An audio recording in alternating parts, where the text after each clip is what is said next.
Happy Halloween, everybody. Kevin J Johnston here. This is the Real Estate and Money Show. We have episode 39 tonight, Acts, Laws, and Lies. And we're going to talk to you about the differences between acts and laws and how acts and laws pertain to you and we, the people in Canada. We'll talk a little bit about American stuff tonight as well for all of our American fans who'd like to join us here on Thursday nights.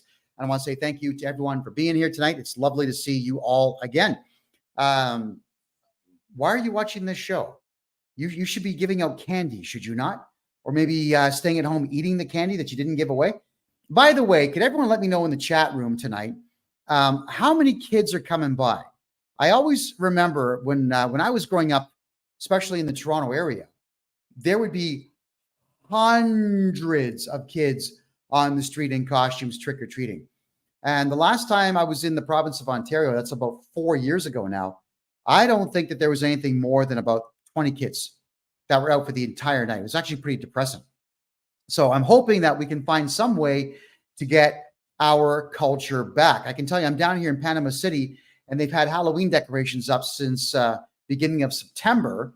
And they've also got the Christmas decorations up now here in Panama City. So I'm looking forward to seeing the big celebrations that we have also in Panama. 5 national holidays I intend to enjoy. Day of the Dead is going to be on the 2nd. They've got National Flag Day. They love their flag here. They do not step on, spit on, wipe your nose with, or burn the Panamanian flag here in Panama. You're going to get worked over something fierce. So don't ever do that. They've got Flag Day. They have Independence Day from Colombia. They have Independence Day from Spain. Also celebration of the end of the American occupation. So there is nothing but parties. And I'm going to go and take a couple of days off and enjoy Panamanian parties this November. As this country's been very good to me. I've now been in Panama for 7 months, and I honestly have no desire to leave.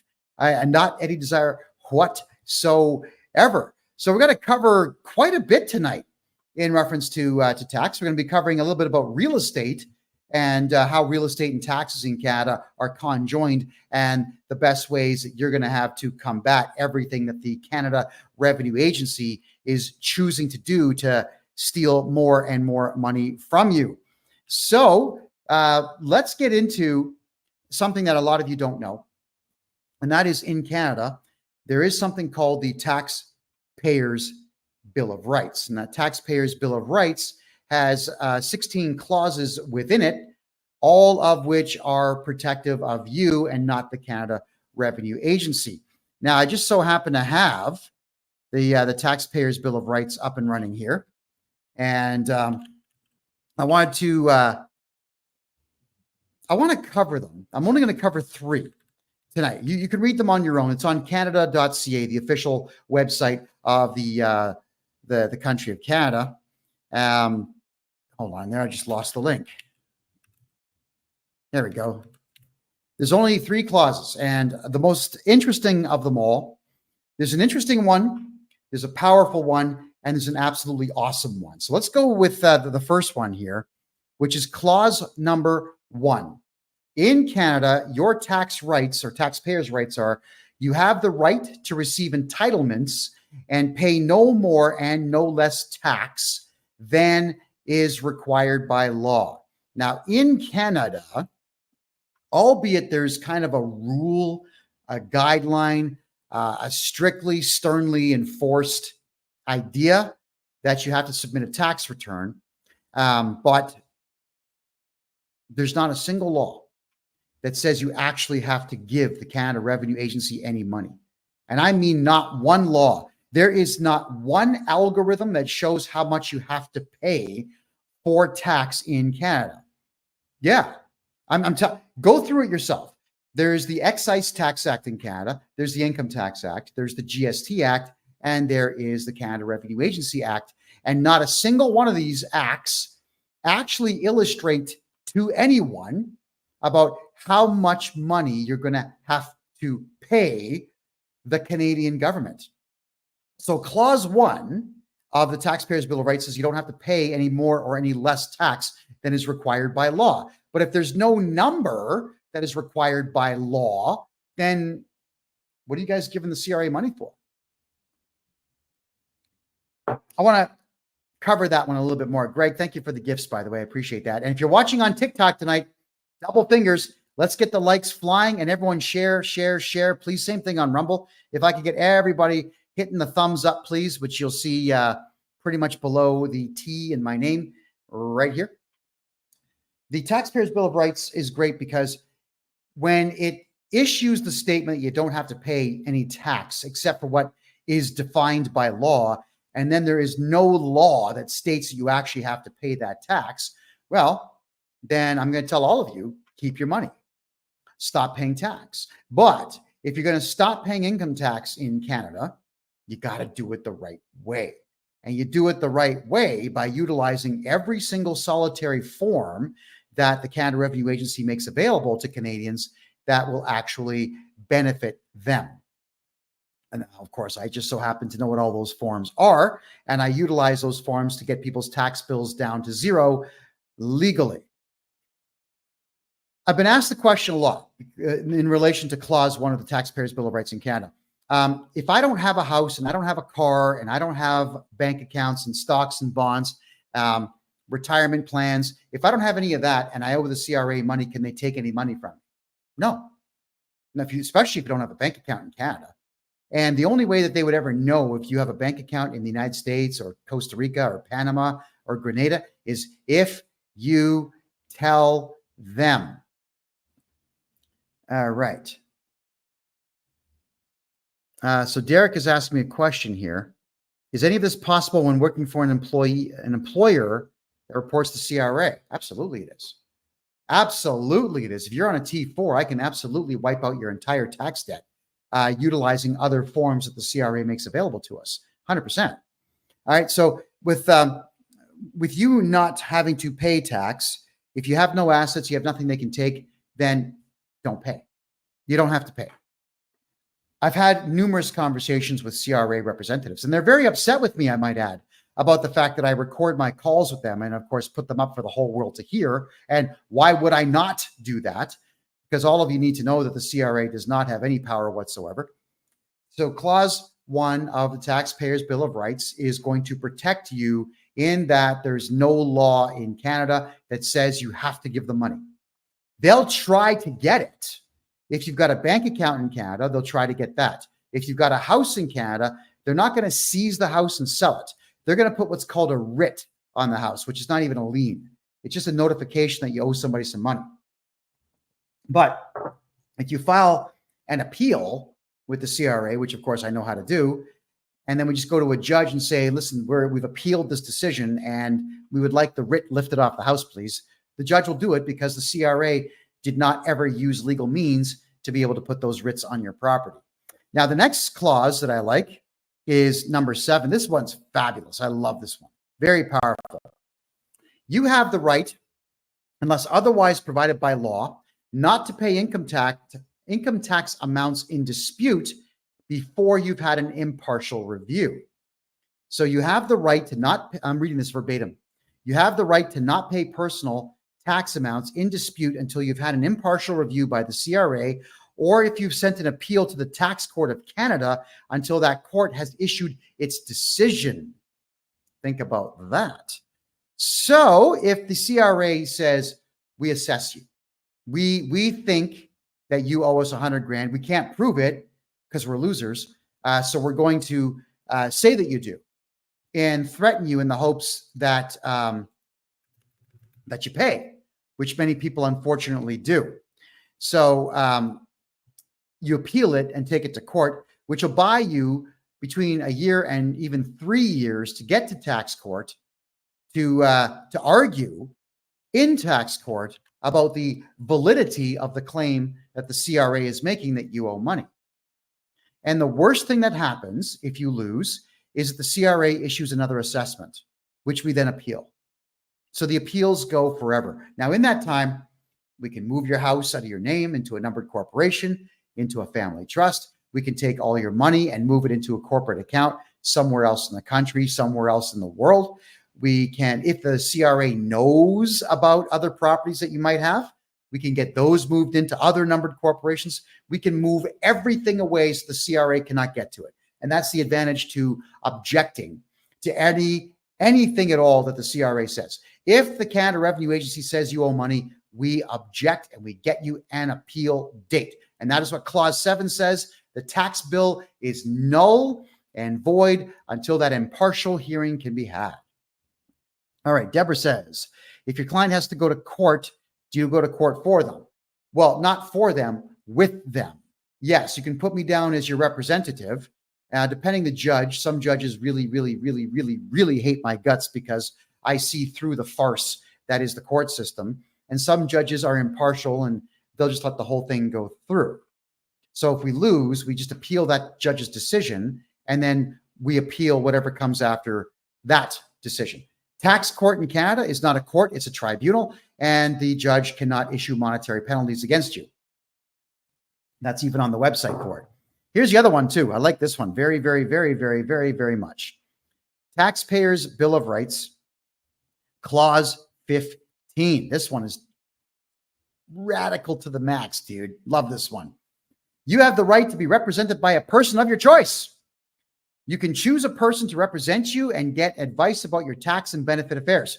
Once you authorize us to deal with this person, we can discuss your situation with your representative. Right, that's me. Even if the CRA says that I'm not allowed to represent people, and they've already pulled this crap with me. They sent me a letter saying I can't represent people, but they don't have the authority to tell me that, so too bad for them. Clause 15 of the Taxpayers' Bill of Rights in Canada states you can have me represent you in tax court or against the CRA or against any other body to do with taxes. There's also a ton of case law that says that I would be able to represent you in regular court, but regular court, it's too time consuming. I just don't have the time to do criminal cases or over the top large civil cases. They take forever. I wish I had the time of the day, but I truly don't. So I'm not going to be able to take on any cases like that. But if it's tax court, we absolutely can take it on. And I'm looking forward to taking it on. All right. So Taxpayers' Bill of Rights, I suggest strongly you read that. It is on the Canadian official government website. Please read it and enjoy it.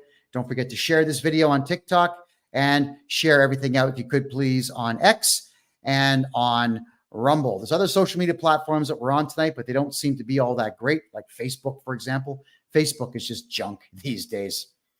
Here's a really good one.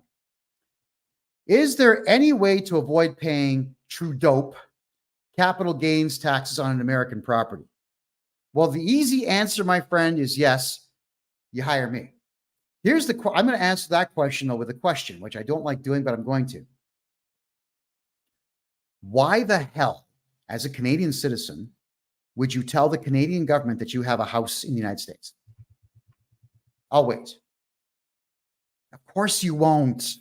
Right? And if you have an accountant that says to you, well, you need to report it because I don't want to lose my license, then fire the guy. You got to ask two questions when you're hiring an accountant in Canada. One, do you believe that the CRA can pull your license? Two, if the CRA audits me, are you going to cooperate with the audit? If the answer is yes to both questions, that's a coward. They will screw you sideways. You got to get rid of them. It's a sad story. It really is a sad story, but I'm going to cover it anyway. A gentleman came to me. This guy makes a lot of money, owns a house in Arizona. His accountant in Canada, keep in mind, this gentleman does not make a penny in Canada. It's all in the United States. He actually has to travel to the USA 9 months a year and work within the borders of the United States. He only lives in Canada 3 months a year. The accountant asks him, do you have any property in the United States? Yes, a small 2-bedroom house in Arizona. The accountant asks him 10 times, are you sure? Are you sure you only have one property? Yes. And the accountant decided to, because he's a coward and he's only saving his own ass, is mark down that the client was actually earning revenue on that property, even though it wasn't a rental. He was living in it. The guy was living in it for 9 months of the year, and he was not renting it out for the other 3 because he didn't want to. The accountant screwed him by saying, yeah, CRA, he owns a property and he's renting it. But then the same accountant phones this client who's now mine, and I've got permission to tell this story, by the way, calls him up and says, you told me you only had 1 property in the United States. You've got 3. And the guy's questioning himself, saying, what are you talking? What? No, I've got only 1 house. No, but you've got 2 bank accounts that have more than 100 grand in them. So I have to count those as property, and I'm going to put all that down for the CRA to know about. I don't want to lose my license. The accountant hired a private investigator to investigate his own client to find out if the client had property in the United States and bank accounts, so that the accountant, who's supposed to work for the client, could then screw the client and snitch, telling the CRA about these properties. Think about that. I'm the exact opposite, everyone. If you've got a property in the United States of America, shut up about it. You can tell me about it because you're going to be in a client-solicitor privilege relationship with me. And I'm going to tell you, no, we're not reporting that. Why would I tell the CRA, the Canada Revenue Agency, that you have a house so that you can pay more tax? Remember that every single number that you put on a tax return in Canada is 100% voluntary. I have just recently put nothing but names and signatures on more than 20 tax returns for clients, at which point I then called the Canada Revenue Agency saying, I have just sent in all of these tax returns. They have no numbers on them, just my authorized signature and my client's name. That's it. And you're not going to get anything until the end of the fiscal year before December 31st. And that's how I buy my clients all the time in the world that we need to file their taxes properly. And I tell them, we are invoking clause 7, so you will not be adding any penalties of any kind. We don't owe anything until the reports are done. So here's the question I've got for you now is, if you voluntarily put stuff on a tax return, and if you were to only put your name and signature on a tax return with no numbers, and they accept it, then do you think that I'm correct? Or do you think that that coward accountant I just talked about is correct in reference to how much authority that the CRA actually has? You can all do this. In fact, all of you could submit tax returns all the time with just your name, social insurance number, and signature. No numbers, not even a 0. You could do that. It's legal. They'll accept it. They'll assess you, but that doesn't matter. An assessment is just a guess. And when they assess you, we appeal that. So 2-3 years down the road, we get a day in court, if you will, about their assessment. And they're going to have to prove to the court why they assessed you. If you put nothing on your tax return, nothing, and they assess you and you appeal it, you're going to win, because what the hell are they assessing it on? It's nothing. They just make it up. So I want all of you to stop fearing the Canada Revenue Agency and stop fearing all this paperwork. So if you are a Canadian citizen with property anywhere else in the world, shut up about the property. Say nothing about it. If you've got bank accounts in the United States, Grenada, Panama, wherever, be quiet. Don't even tell your family about it until, well, maybe write it down in your will for them so they know. But that's it. Stop talking about the things that you own. Capital gains also, I'll just reflect a bit more there, DRT boy, is that capital gains, there's no way for the Canada Revenue Agency to know that you've sold a property with a capital gain unless you tell them. That's it. It's none of their business. They say, well, you got to do it. Well, no, you don't. It's voluntary. You know, the CRA should thank their lucky stars that people even bother filling out tax returns these days. Everybody's broke. That's what's going on here. So if I am your tax guy and you've got a property, I'm not telling the CRA. I'm going to have a look at your property because the odds are pretty good that the property is not even in a place where it could be taxed anyway, especially if you're losing money on it. simple things happen out there. One client bought a house, overpaid for it. The thing had water damage and mold. He had to fix the whole place up. And by the time he sold it, he lost $200,000. 200 grand that he lost. So we put all the invoices forward, and I called all these suppliers and everybody else who had actually worked on his place. And I told them, I need you to make sure that you have all the invoices that you sent my client. So we wrote off every expense and we wrote off the capital loss.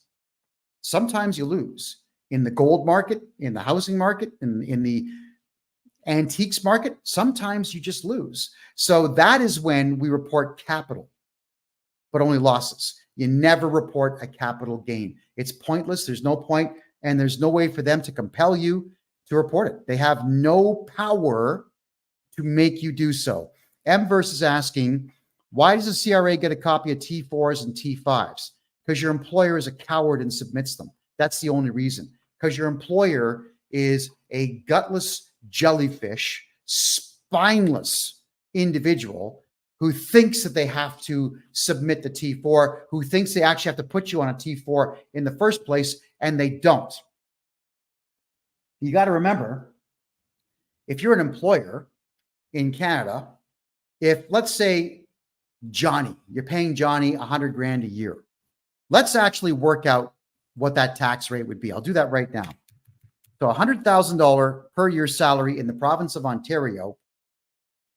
The federal tax is $14,045. The provincial tax is going to be $7,000, and the Canada Pension Plan premium is going to be $5,200. So the tax rate is about 31.48%. Now, the federal tax and the provincial tax that the employer withdraws or holds back from you, he has to give that to the Canada Revenue. Well, he thinks he does. He chooses to give that to the Canada Revenue Agency. But then he also has to match that number from his own account. So in reality, he's not just given the CRA $14,000 federal tax. He's given the CRA $28,000 because he's got to double it. So if you're an employer, why would you do that? Why would you put anybody on a T4 salary? Put everybody on contract, everyone, make them register a numbered corporation, get a GST or an HST and a PST number so that they invoice you every week for what you owe them. They put their HST and GST on it, and that is an expense. So it's the perfect expense. And you can see there, the employer is now saving, what's he saving? 30 grand a year. You can do a lot with $30,000 if you don't have to give that up. So each and every one of you need to start registering your numbered corporations, which of course I can do for you, and invoicing your clients. Get the friggin' hell off of T4s. They're of no benefit. Larry asks a good question here. Can you apply for pension if you have not done your taxes? Just bring your taxes up to date there, Larry, and you can apply for pension. But you got to understand, in Canada. Now, I'll give you the example of my dear old mom. She's been dead now for a while, but dear old mom always thought that I was crazy not paying tax. She kept asking me, why are you not paying tax? You're not going to get a pension. I kept telling her, Ma, love you, but you're wrong. You are giving up between 20 and 30% of your salary every year, and I guarantee you that your pension is going to be less than $1,000 when you finally retire per month. So me, I get to keep the 100 grand a year that I make. I get to keep all of it, every penny of it. And you don't. And if I invest my money properly in gold, silver, property, in the last 5 to 10 years, crypto, if I'm investing it properly, I don't need a pension. I don't need a pension. Why would I want one? And of course, dear old mom, when she finally did go on Canada Pension Plan, ended up getting less than $950 a month. So, I mean, I had to. I said, hey, Ma, how much do you get every month on your pension? Ma, hey, Ma. And, you know, she got a bit upset with me and gave me, like, not a real slap in the face, but enough to know that I've been told. And dear old mom can slap me all she wants because, you know, it's my mom. right? But I was right. And she eventually admitted that I was right. But it's sad that she went paying taxes the entire time that I was alive while she was alive. So I watched her pay taxes for how long? I guess 46 years of my life, constantly paying taxes because she wanted the pension. And it's that I hate that word, pension. Pension. I want my pension. It's a nervous tick. All of you think the Canada Pension Plan is somehow going to benefit you. It's not. So I would say, let's get your tax bill to zero. Forget taxes altogether. Keep every penny you make. Buy crypto. Yeah. There's a good chance that XRP, for example, is going to be the digital currency of choice for Russia. Bitcoin is the currency of choice for El Salvador and Costa Rica. Countries around the world are adopting this stuff. So what is it that you're all waiting for? And why are you wanting to part with your money to the CRA when you could be investing it? So Larry, if you want Canada Pension Plan, just let me get your taxes up to date. It'll be minuscule what you get.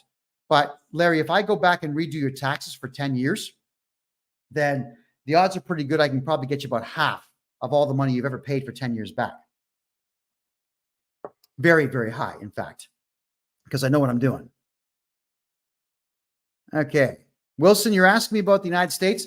I don't do personal taxes in the United States, but I do purchase American corporations. So I've flipped the slide here. You can see if you have IRS debt and you run a corporation, if you've got state tax debt, if you've got bank loans, if you have credit card debt, that's all corporate in the United States, I will buy your corporation from you and completely take your IRS debt away from you so you don't have anything to worry about. I do the same thing in Canada, everybody. So I do all taxes in Canada. I do corporate taxes only in the United States. That'll change in time, everybody.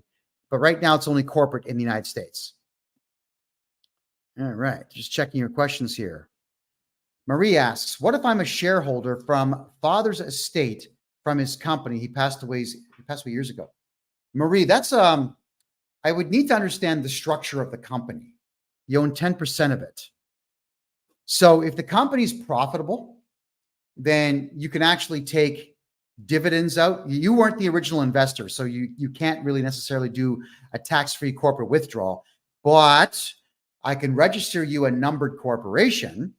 And what you can do is transfer your shares from your own name to your numbered corporation's name. And then your numbered corporation can take dividends weekly or bi-weekly or monthly. We can do that. And then all that money is going to go in your corporate account tax-free. That I can do for you. So if you have 10, 15, 20% of an estate and the corporation is still making money, then yes, I'm going to move your money away from your own personal name.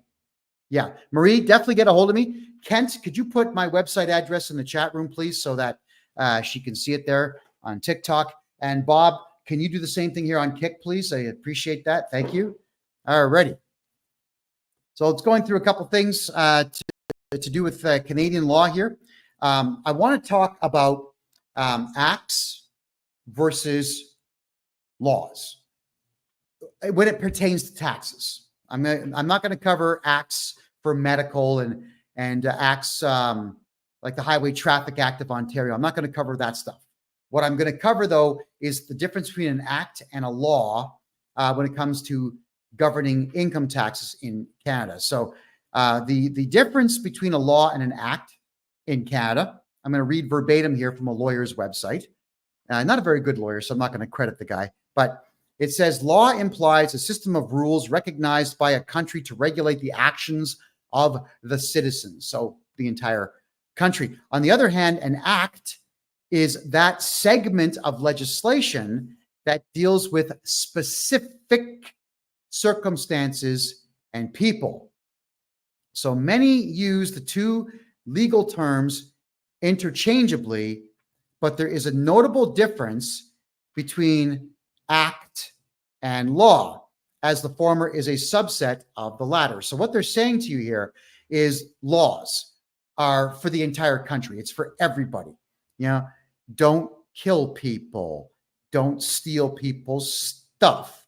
Don't commit acts of heinous violence you know what I'm getting at. Don't shoot people. These are laws.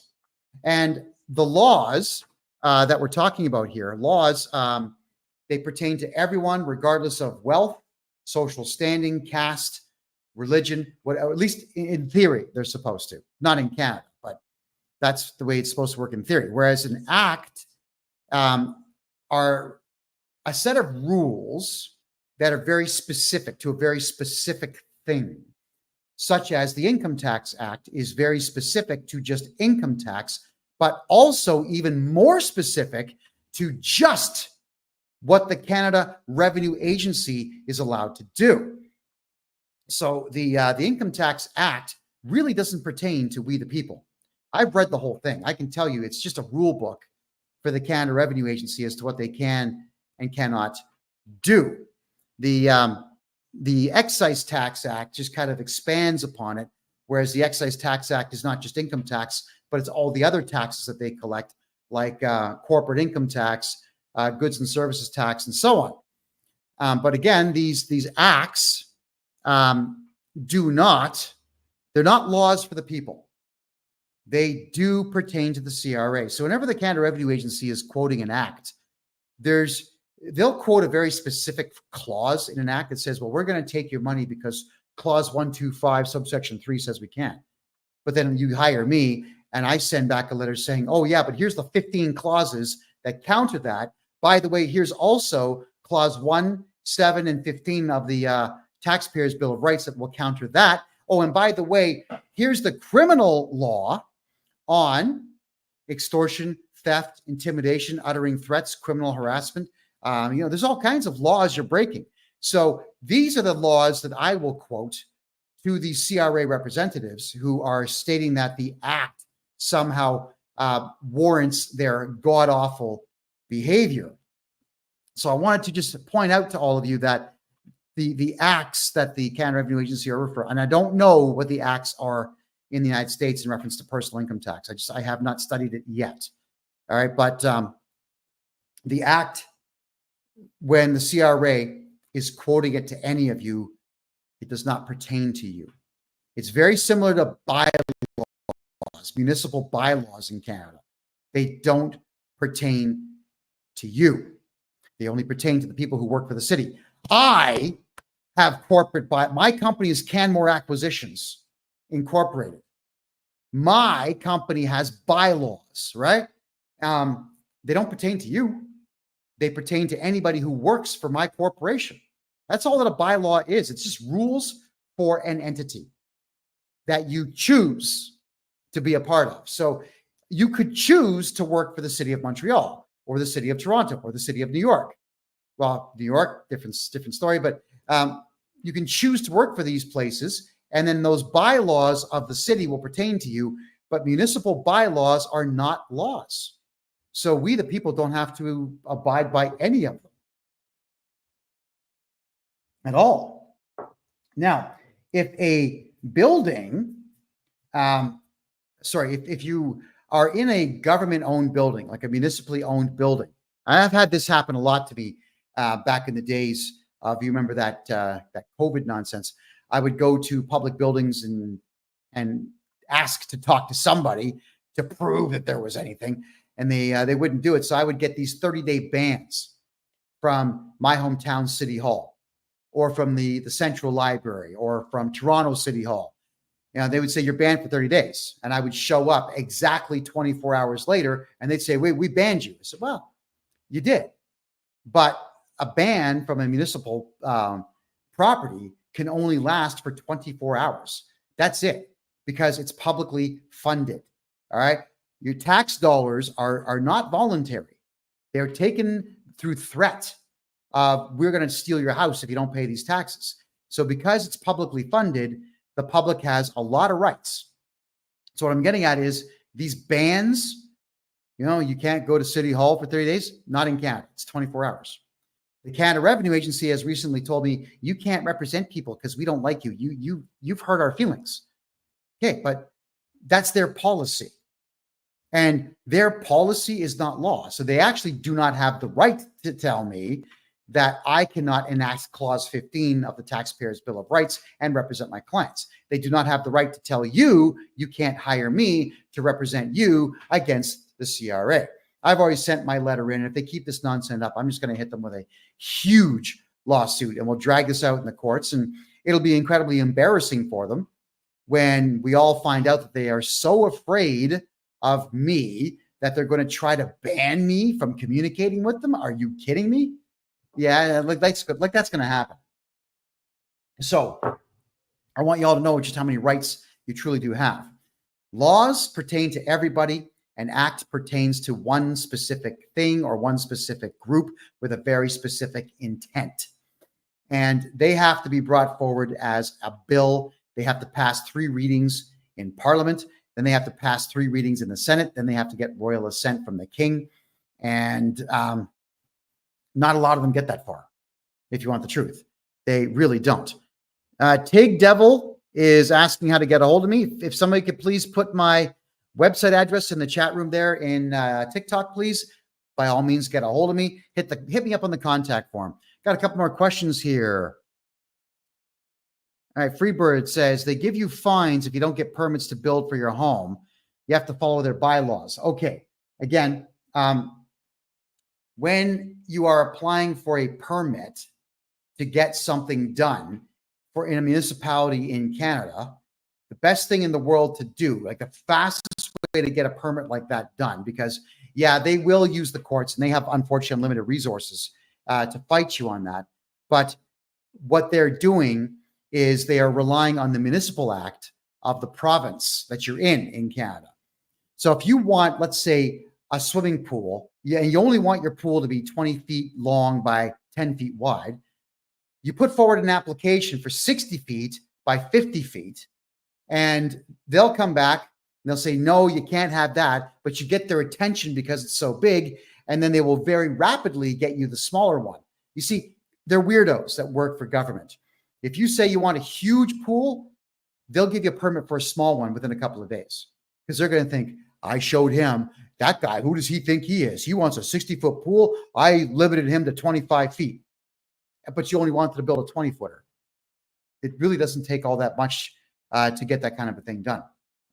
So permits are something that you would apply for well in advance, 6 months at least in Canada. That's why I hate Canada so much. If you want a permit here in Panama City to build anything, you just grease the correct palm and you get a permit within a day.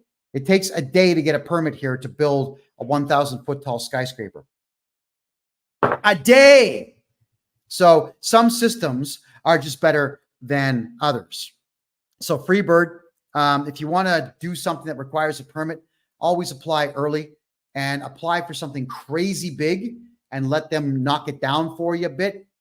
And then when you eventually you'll end up getting what you want. I mean, I remember applying for a 12-foot high fence in my hometown of Mississauga, and they thought they just beat me down something fierce because they only approved 8 foot.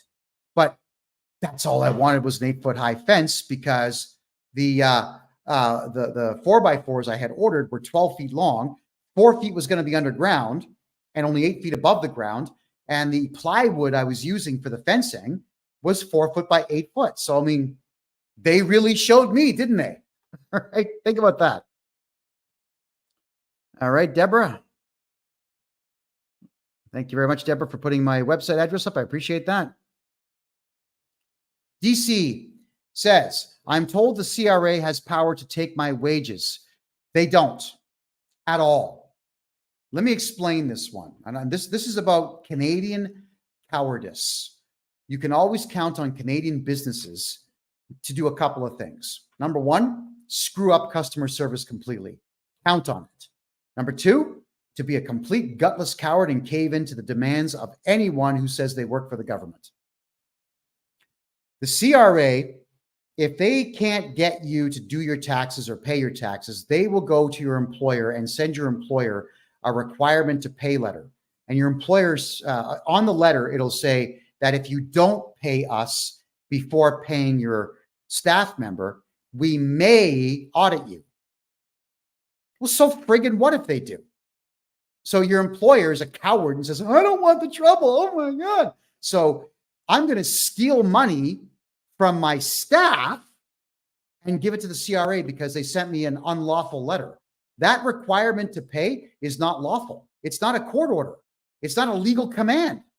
So your employer could send a letter back saying, go straight to hell and go get a court order from a judge sitting in court wearing a gown. Your employer could say that. So if your employer is to do this to you, sue the employer and charge your employer criminally with theft. I'm serious. Just go right ahead and do it. Also contact me and I'll redo your taxes properly so that the garnishment order will go away. But your employer is a coward. So it's the employer that chooses to give that money to the CRA. If the CRA was to audit your employer just has to contact me and I'll get rid of the auditor. You don't have to cooperate with audits in Canada. They're a joke. Auditors have no power. They're just losers, all of them. So I get rid of auditors. That's what I do. If you're going to run a business in Canada, you should know this stuff. Yeah, and the biggest asset that you have as an employer are your staff. What are you thinking? Stealing money from your staff. What are you thinking? Especially if he's a highly skilled individual with a skill that's not easy to replace. You're going to give money away because you get a letter in the mail, not something served by a court officer or a police officer, not something with a judge's stamp on it, just a letter. But that's what the employers do.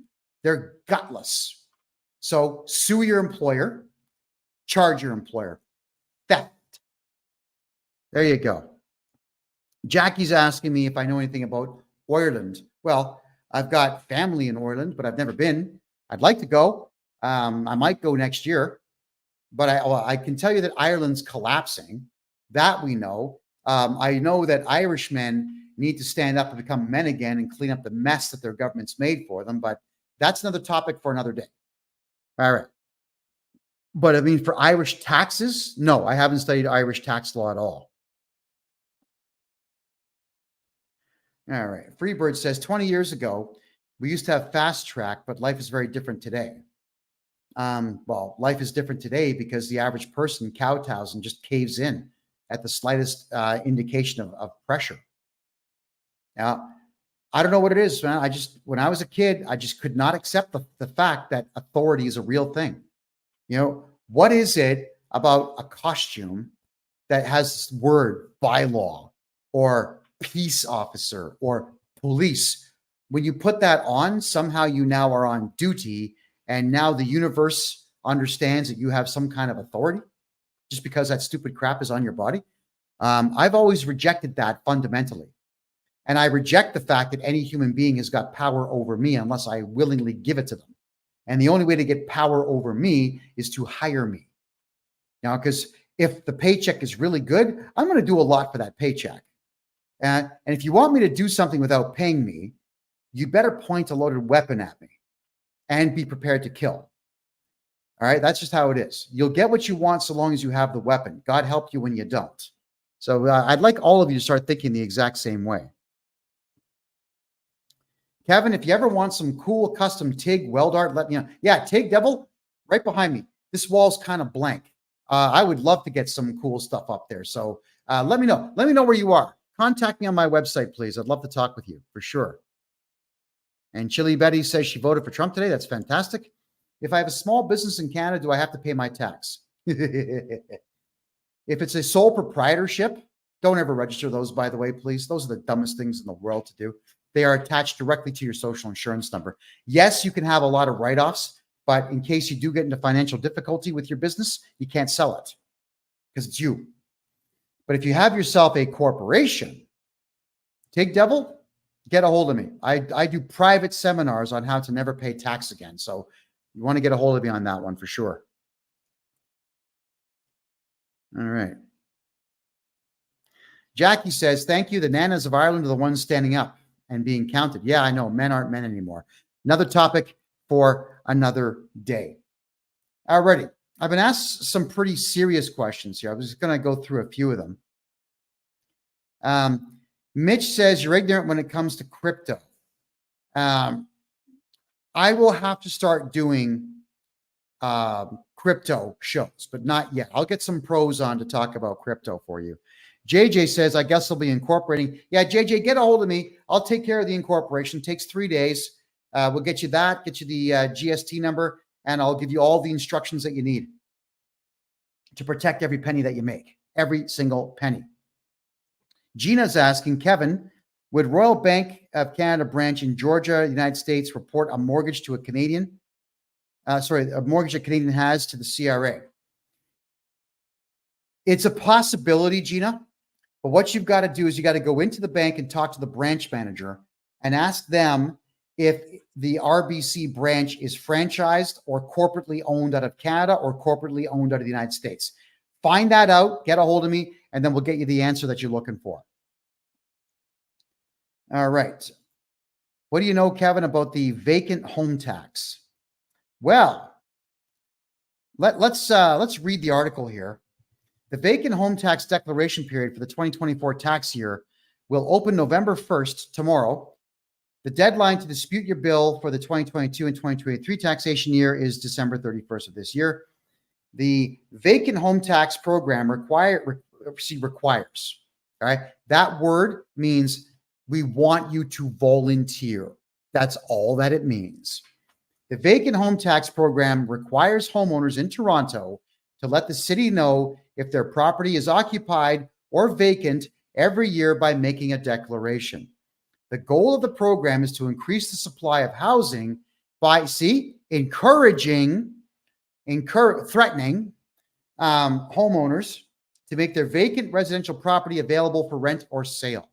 So if you tell them, I own 2 houses, and I don't live in one, and nobody lives in one, I'm using it to store my collector antique guitars, they're going to say, nope, you got to rent it out.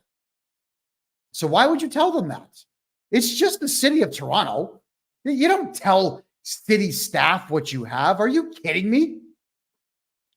Owners who choose to keep their properties vacant are subject to a tax, with the revenue being allocated to the affordable housing initiatives. That's if you blab. But here's the other thing. That's also if you decide to put multiple homes in your own personal name, which is really stupid, by the way. Why would you do that? Nothing should be in your name. So if you want to avoid vacant home taxes anywhere in Canada and capital gains taxes anywhere in Canada, get a hold of me. I'm going to register a numbered corporation for you, and we're going to put that numbered corporation on the title of your home to completely protect it. And then that way, when they start asking you for taxes or declarations, just ignore them. That's what we do. We ignore them at that point. Especially if we declare in your corporate bylaws, when we register your corporation, we simply declare that it's a holding company. This company does not conduct business. Beautiful. How do you transfer title if you have a mortgage? Sneakily, you go to the properties branch on your own. Don't involve a lawyer. This is you. You're the owner of your house. You add the numbered corporation to title and just sit on it for a while, making sure that your mortgage has at least 5 years left on it. And then you sneakily and quietly remove you and don't say a word to the banks. What's the point? If they've already given you the mortgage, the lien's against the property, not you. So go ahead and make the switch, but keep your mouth shut. Don't tell people anything at all. And you know, there's a lot of folks out there that will tell you all kinds of crazy stuff that you have to do. Yeah, everyone talks out of their asses because everybody wants to sound important. Here's one that really gets on my nerves. Is if you don't live in Canada anymore, you have to call the CRA and tell them. No, you don't. You just put down your income at $5,000 and that's the end of it. Send it in. You know, they'll send you a carbon credit check. You don't tell them anything. It's none of their business that you may not be coming back. The advantage, if you do leave Canada, let's say you want to leave for 5, 10, 15, 20 years. The advantage to you by not declaring, I'm never coming back, is that you can open Canadian corporations and open Canadian bank accounts and do business in Canada, so long as you've got an agent to take care of stuff like a paralegal, for example, in Canada. You can do all this stuff. But if you sever all of your ties to the country, then you can't. Why listen to stupid people? If you start taking advice for life from your friends, they're not going to be your friends as soon as that advice goes wrong. So don't listen to dumbasses. That's all I can tell you on that. If you, let's say, however, you're going to get some contract, the United States, and they're going to say, I'm putting you on a 15-year contract. You must stay within the United States for this contract, and we'll pay you $250,000 a year. Are you going to say, yeah, I'll take that contract? At that point, you could sever your ties to Canada.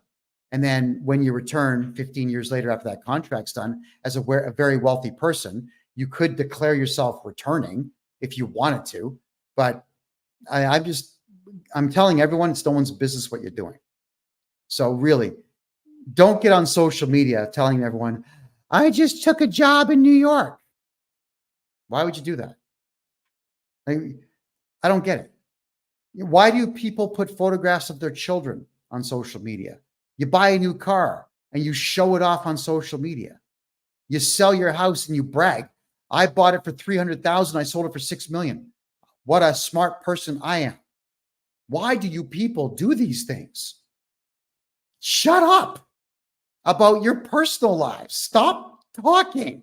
All right? Here, this is what you should do about your entire personal life. What should you do if the Canada Revenue Agency calls you? Shut up! Quiet! I said quiet! What's the matter?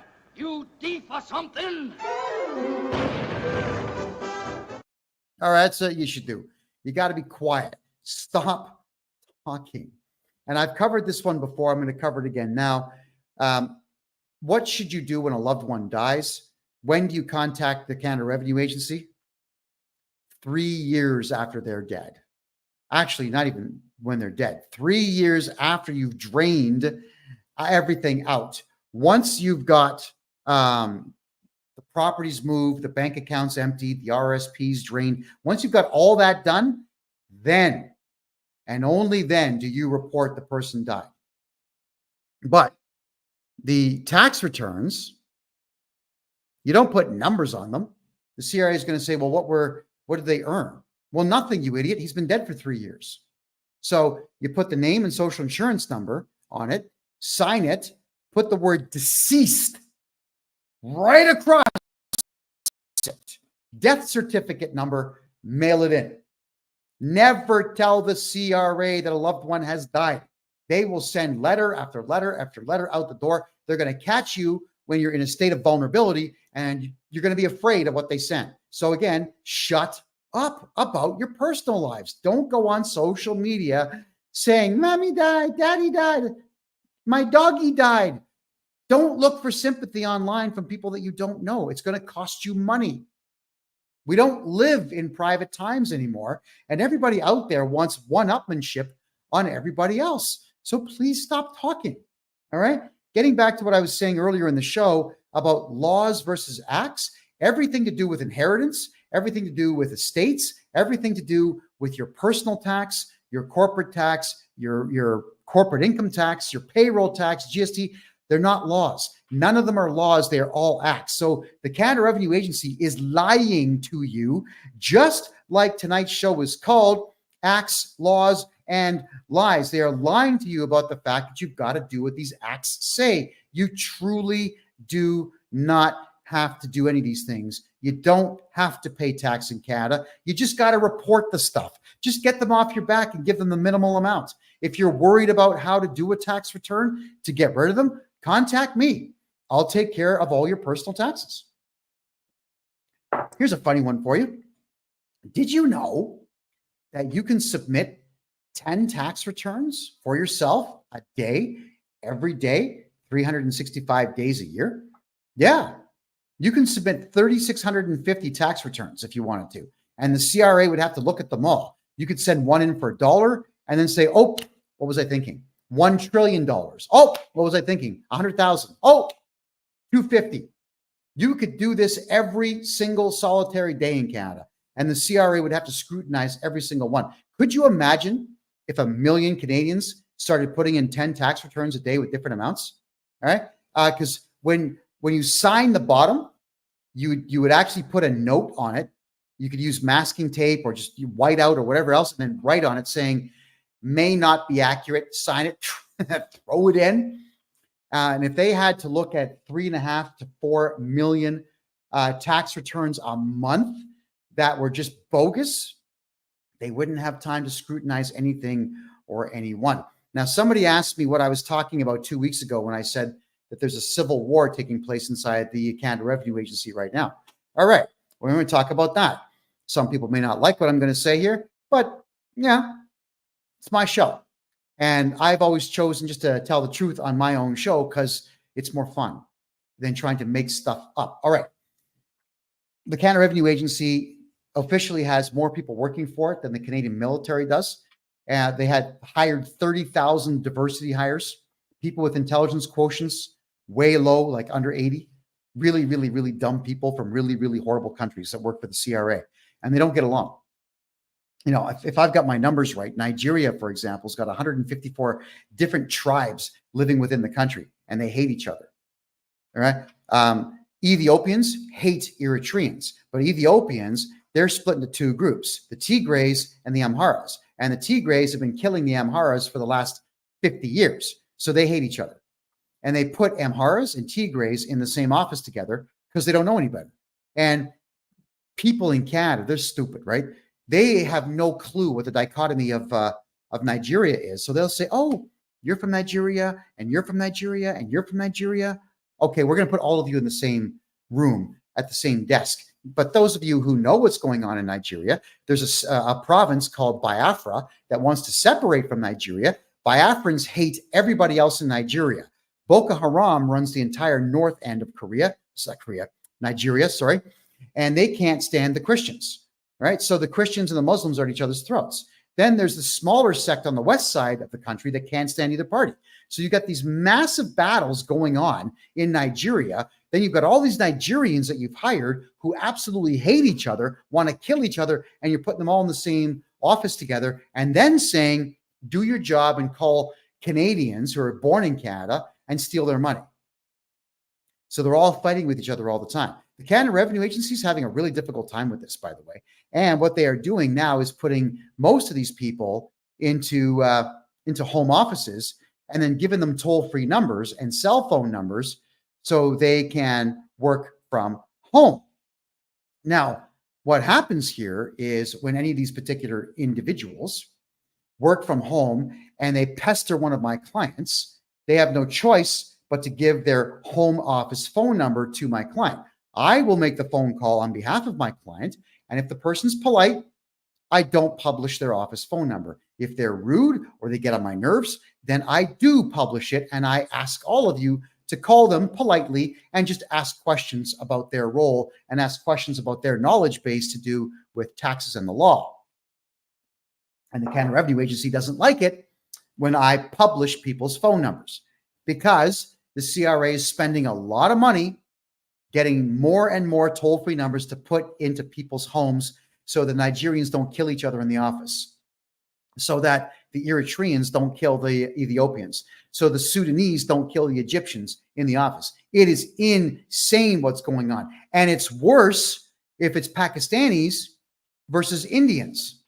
Yeah, Indians. They're at each other's throats. If it's an Iraqi and a Saudi Arabian in the same office, they're at each other's throats. There's a lot of people in Canada that don't seem to understand how much strife there is all over the world. And this internal civil war that's going on right now in the Canada Revenue Agency is very good for all of us, because now we can do our taxes our way and get all of our money back from these maniacs before the entire CRA is broke. And by the way, the CRA is broke. I know this because whenever we do get our clients really big tax returns, like, $100,000, $200,000, $300,000 worth, when I get these large returns, it takes the CRA 3 or 4 months to pay them, because what they've got to do is collect more money, bring it in to pay all the refunds out. So it's a Ponzi scheme. It's a pyramid. That's what it is.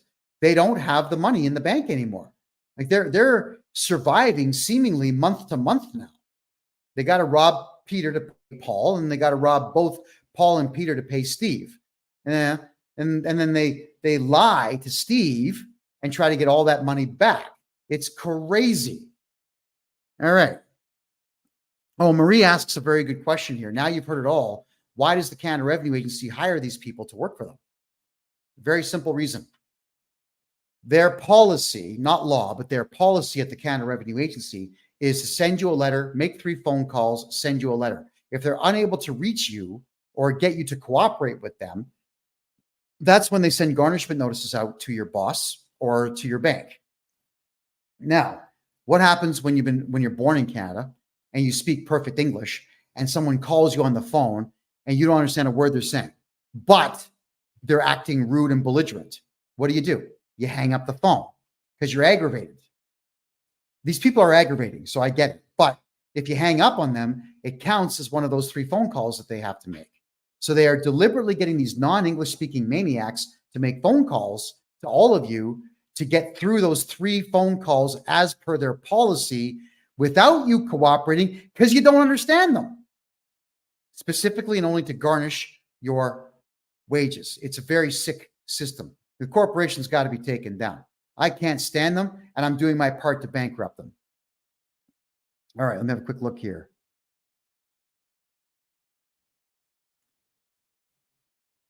All right, just looking at your questions here in the Rumble Room.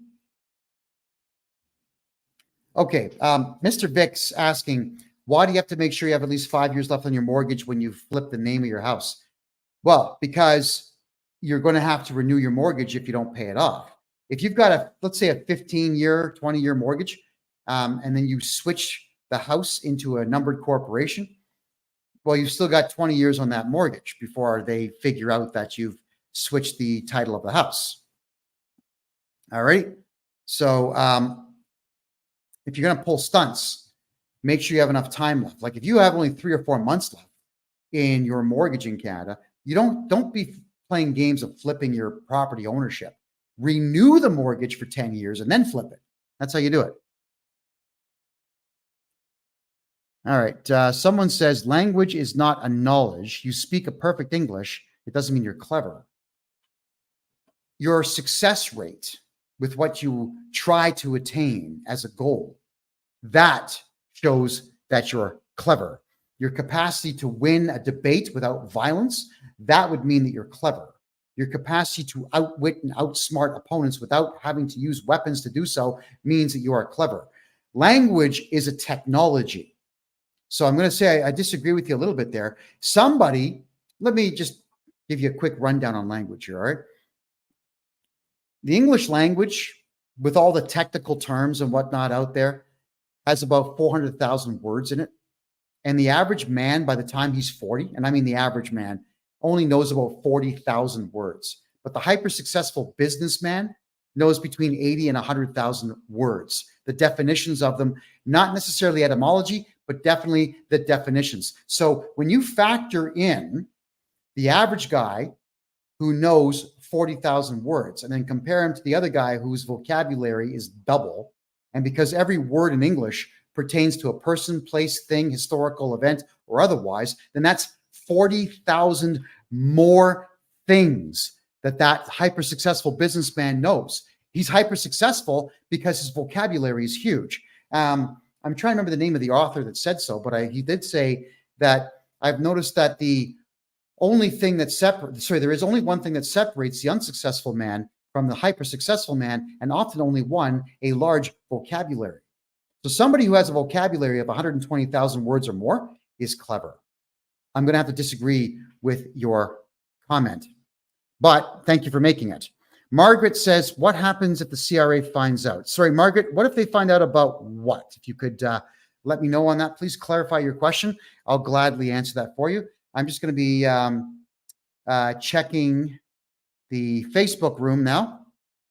Let's see where we have any questions there.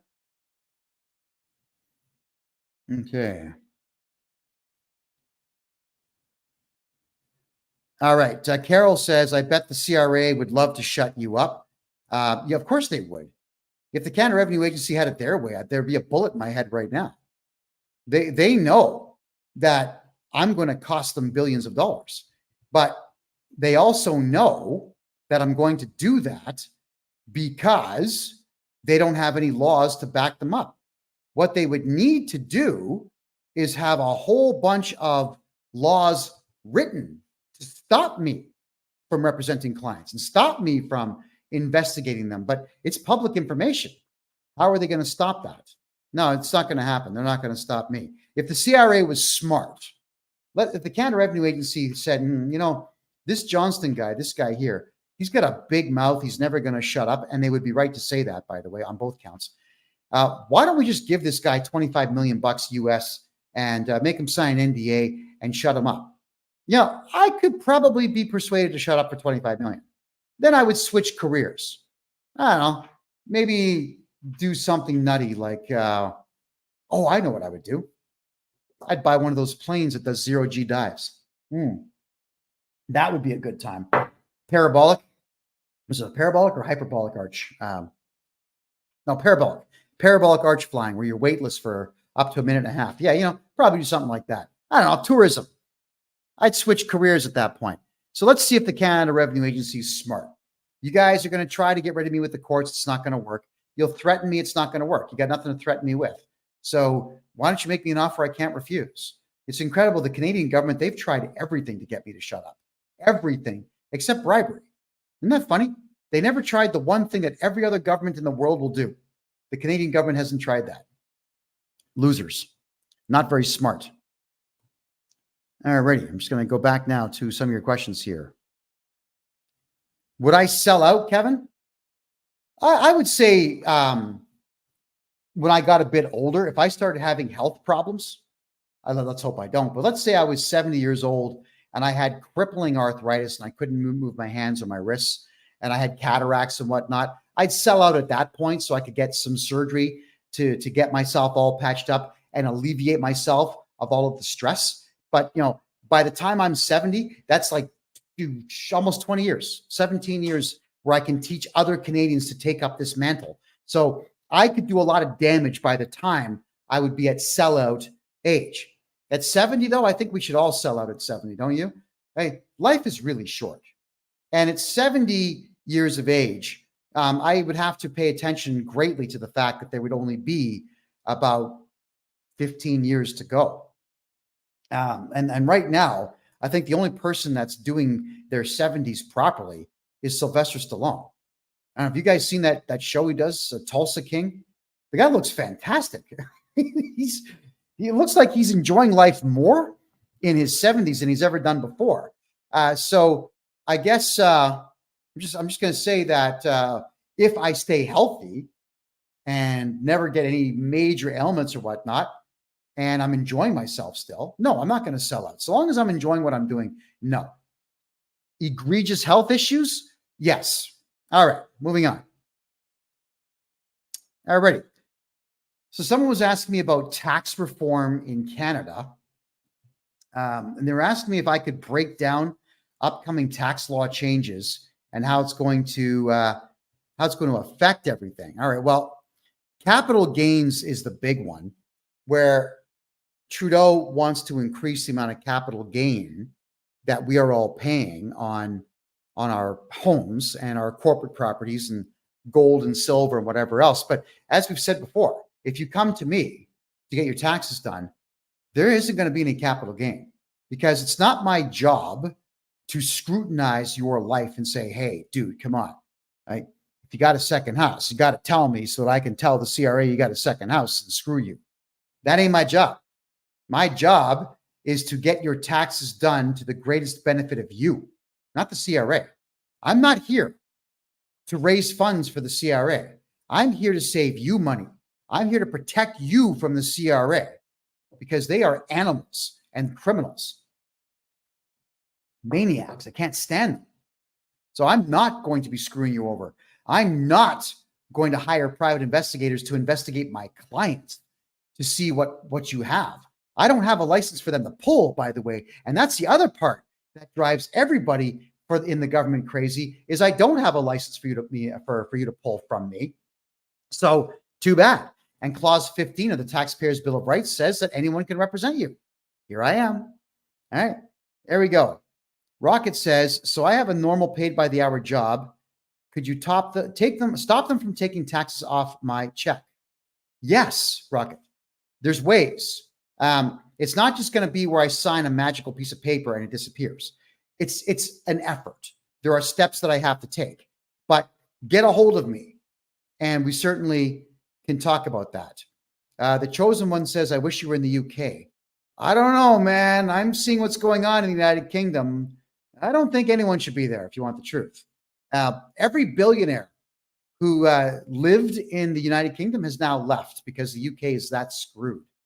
It's horrible there. I actually feel terrible for Brits in every way. If you're English, if you're Welsh, Scottish, you're Irish, it's a horrible scene right there.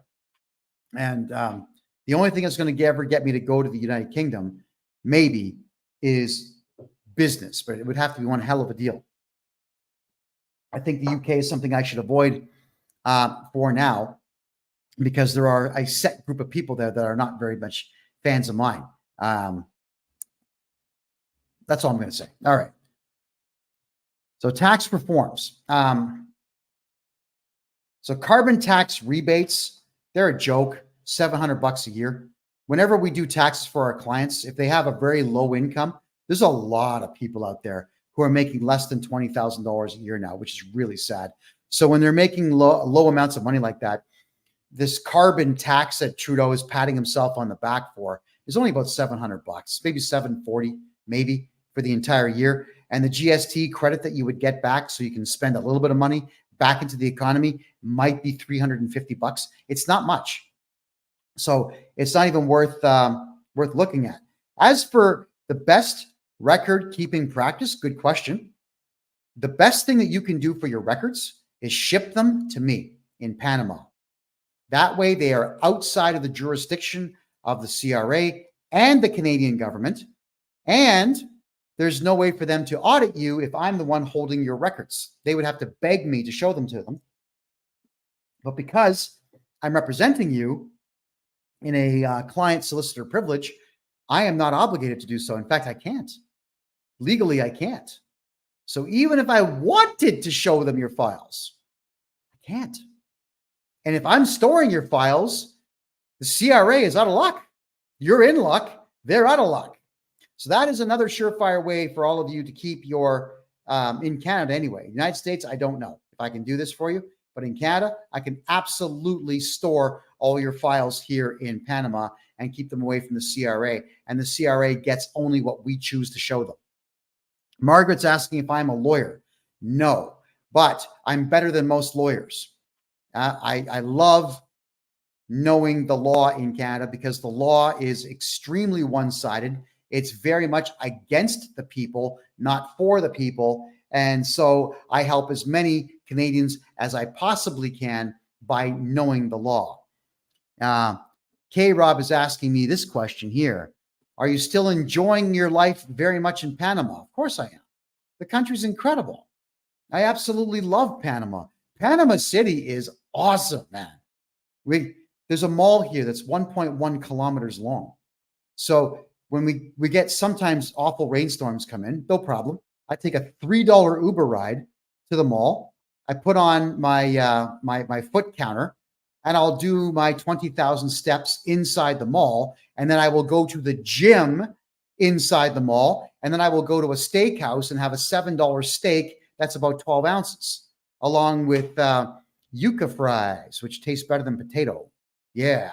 Oh, and sometimes what they'll do is they'll fry plantain. Oh, man, when you have hot sauce on plantain, oh, it's so good. I know.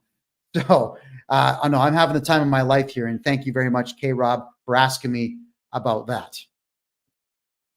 Margaret, I mentioned client-solicitor relationship. Yeah, well, I would be your solicitor from the standpoint only that I'm representing you. All right, so I'm not a lawyer, but I can still have that privilege with you. Because if you choose me to represent you, and I do, I can never be called to testify against you. And I simply cannot give up any of your information to any branch of government. I cannot take the stand against you. So it's better to hire me than a lawyer. And I don't charge lawyers rates either. How much should I earn per month to live in Panama? Oh, here? If you want to live in a nice place, in a good neighborhood, and eat well, 30,000 US a year, and you can have yourself a great place to live and great food and have a great time. You could go out 3 or 4 nights a week and enjoy yourself. Movies here are $6. A lot of restaurants are between $3 and $10 for good food. You can go to really expensive restaurants if you want. They do exist, but I don't see the point. I would go to the restaurants that are humble and delicious and inexpensive.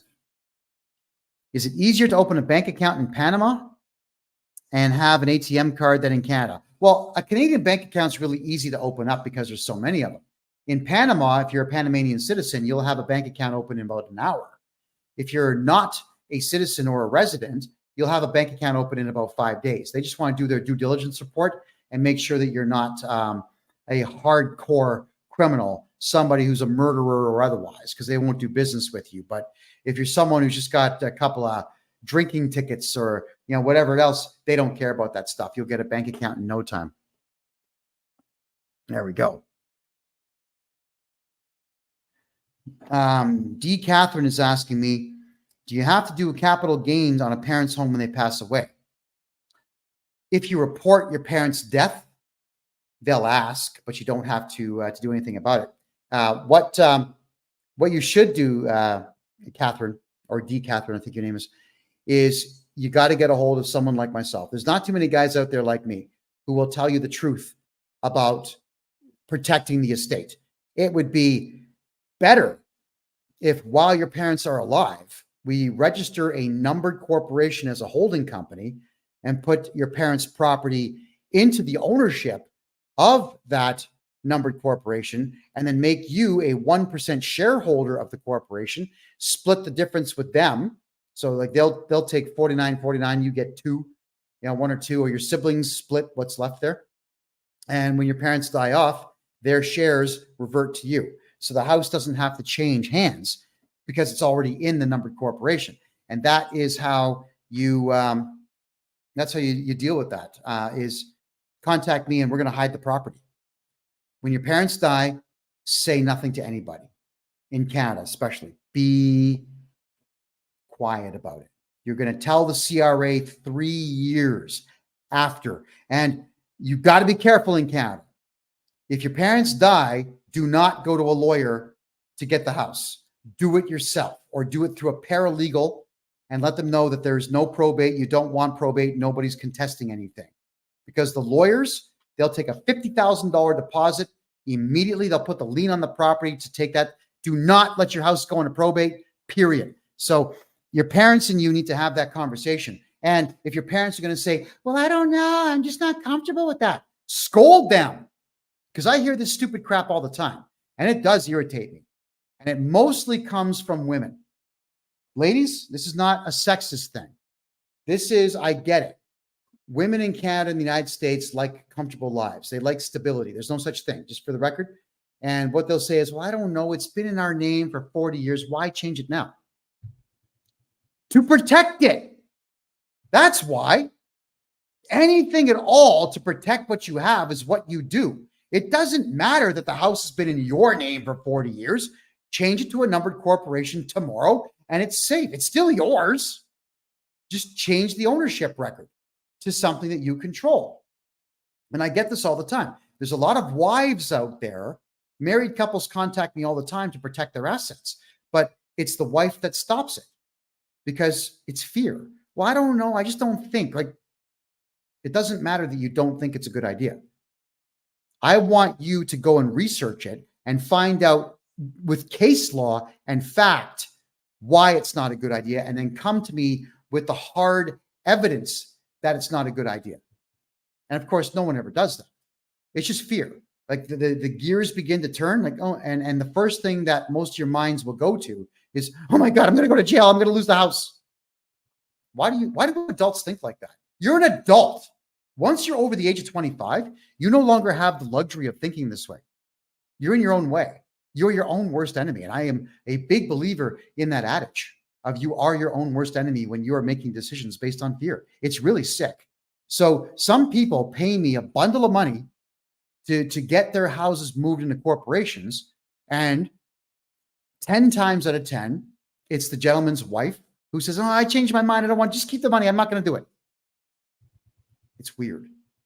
And I'm telling you, because after I do all the document prep, I got to get paid. The CPA's got to get paid. The lawyers got to get paid. The couriers have got to get paid. Yeah. There's a lot of people getting paid on this.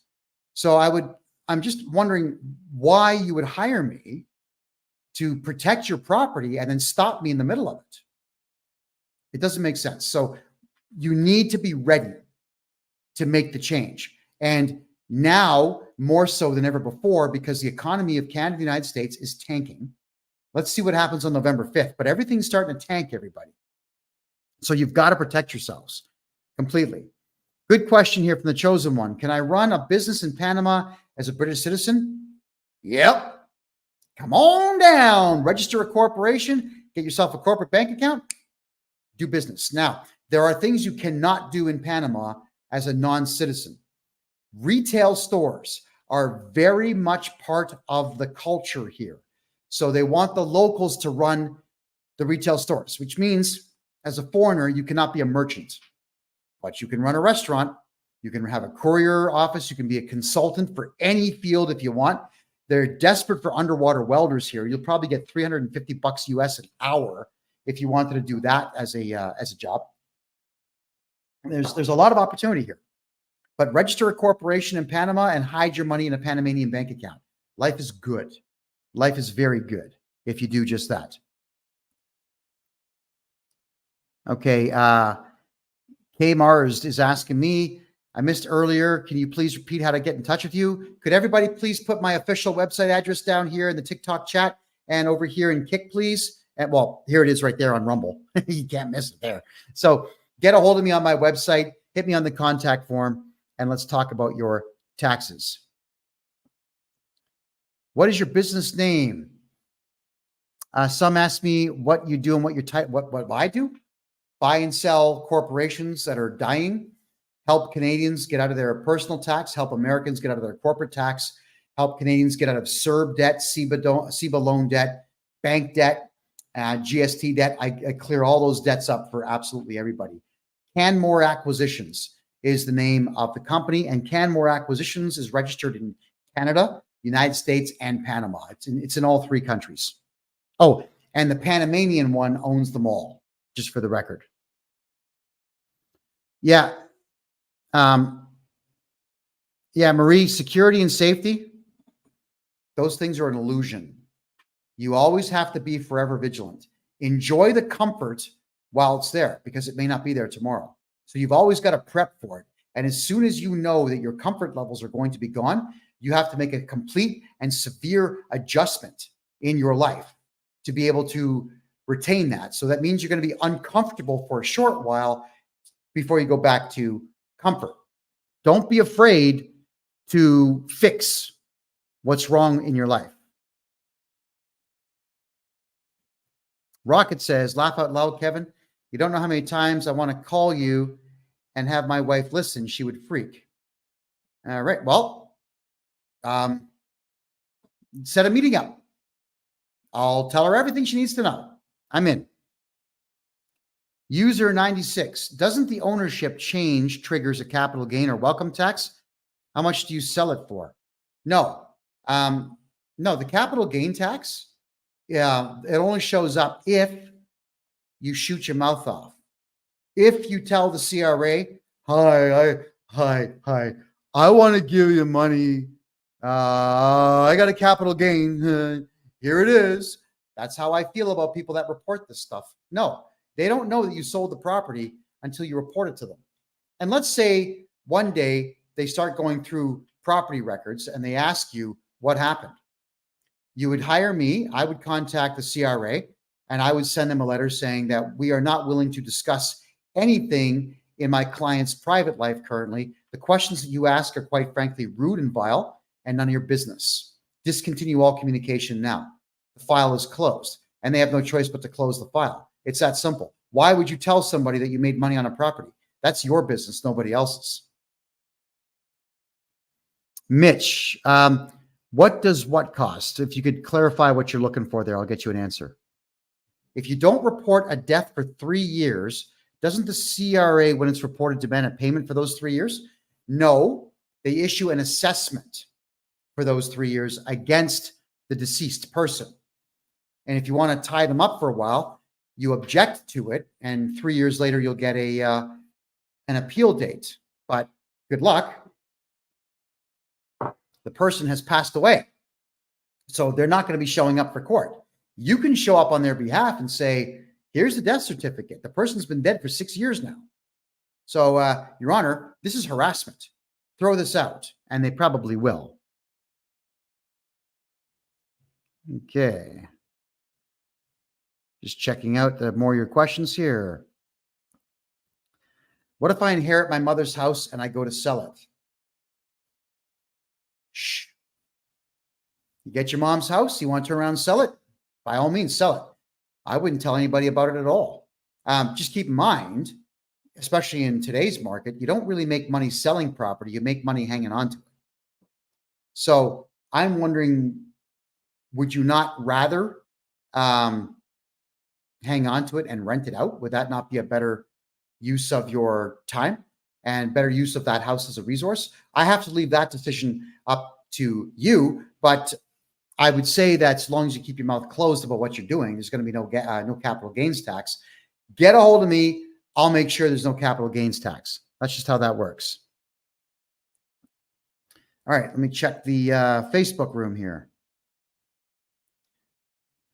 Okay, I'm just going to read. D. Catherine's asking me, what I mean is in the will, it says the property is to be sold and the sales to be divided, but is the house going to be charged capital gains on the sale? Okay, Catherine, good question. Here's the biggest problem with siblings. When mom and dad die, the siblings start arguing. Well, I cut the grass 17 more times than you did, so I get more. And if you can't agree on what to do with the house, what happens? One of the idiot siblings will then put the house into probate. First things first, the lawyer's going to grab $50,000, $60,000 out of the whole thing. And then he'll stretch it out for a year or two to get more money out of it. So by the time you get the house, you've lost half the value. That's the problem.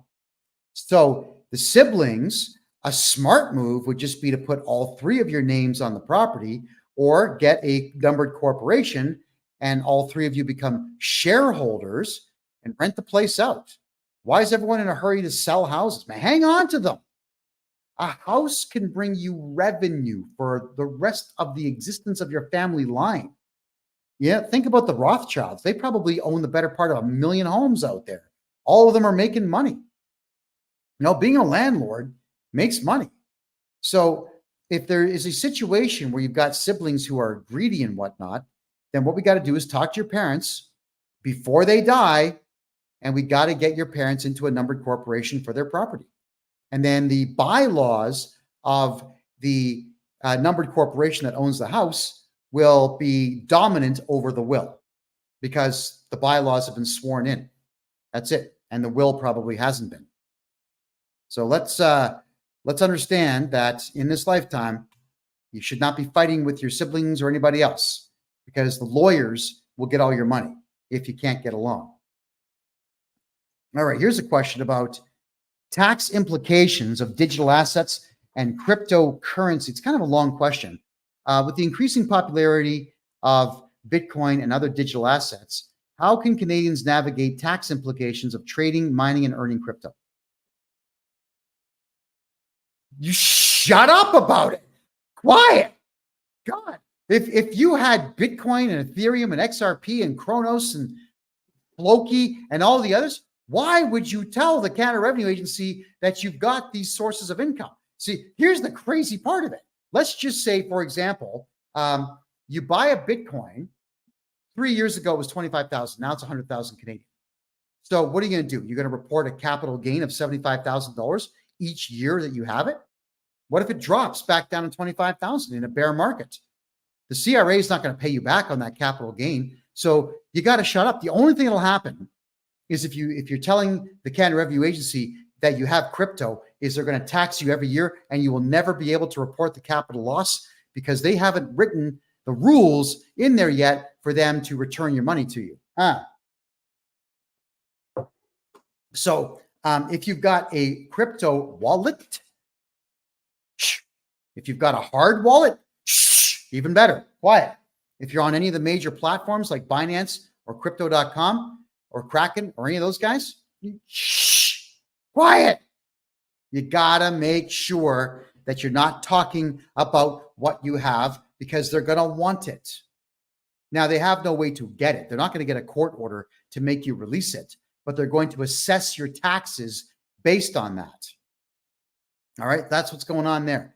So, shut up. Mverse is asking, are you familiar with revocable trusts? Do I do them? This time next year, I plan to be an expert in them. I haven't done them yet, but I do deal with lawyers who set up trusts. They're expensive. So I haven't been recommending it. We've been hiding everything in numbered corporations because they're inexpensive compared to what a lawyer is going to charge for trusts. We'll get there. Canmore Acquisitions will eventually be there. Don't worry about that. A year from now, no problem. What wallet do you recommend to hold XRP? Crypto.com is the one that I enjoy the most. It's got the ability to sell, buy, and trade, swap any currency you want. You could have mini Flokiata and buy Bitcoin with it. You could have Litecoin and buy XRP with it. You can bounce your money all over the place. And they've even got this really cool feature where I'm sure a lot of you have done this, where you've made a bunch of trades and you end up with, 10 cents of Bitcoin and 40 cents of XRP and 90 cents of Shiba Inu. And you've got like $9, but it's all in little pieces of crypto. Then you just go to crypto.com, you say cash in dust or convert dust. They call it dust in the crypto world. So you get your $9 into Bitcoin, right? They'll actually do all of that for you. It's a really cool platform. It's a lot of fun, especially if you bought, let's say 100 Bitcoins 10 years ago, you have a lot of money you can just play with. And I've played the up and down market with a lot of coins on crypto.com. It is fun. But I mean, Andrea, any of the standard wallets are going to be fine. It's going to be a matter of which one do you think is the best for you. Kraken has the good mobile wallet. The hard wallets, those ones are good. Margaret says, if the deceased person has a government pension, by not declaring their death, this income is still received. Yes, it is in the way of checks or in the way of deposits, right? So what you would do at that point, if it's checks, then you can simply just write down moved and don't cash them. All right. Or if it goes into the parent's bank account, you could leave that bank account open if you wanted to, earn interest on it. And when they ask for the money back, pay them back. You could do that. But yes, if you don't report the death to the government, the pension will continue to roll in. It's up to you what you want to do with it. I don't recommend doing anything other than eventually trying to get it back to them, saying, oops, we just forgot. Dad died, got hit by a car, and his torso was over there, and his head was 15 yards down that way. We just forgot. We forgot he died. So here's your checks back. Don't keep the pension money. As much as we'd all like to do that, as much as we all think it would be hilarious if mom and dad died, put their body in a freezer and just collect their pension until we die, that it's still illegal. So that one I wouldn't do at all. Let me just have a look at your questions here, folks. I'm going to check the Rumble room right now.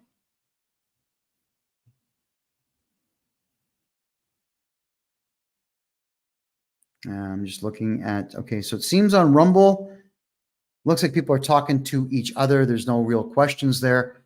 Let me have a look at the questions here.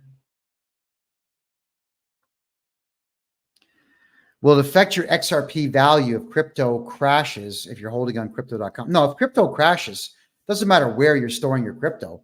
If it crashes, it crashes. It goes to zero. I mean, it's dead at that point. I've had some currencies that have gone to like 0.00005. I've had that happen to a couple that I've invested in. And you win some, you lose some. When these new coins show up, maybe they go up, maybe they don't. And sometimes, for example,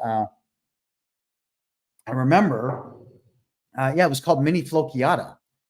I bought $800 worth, which got me something like 100 million coins, which was at 0.00001 penny. Like, it wasn't even a penny. It was 5 zeros, then a 1 after the decimal point.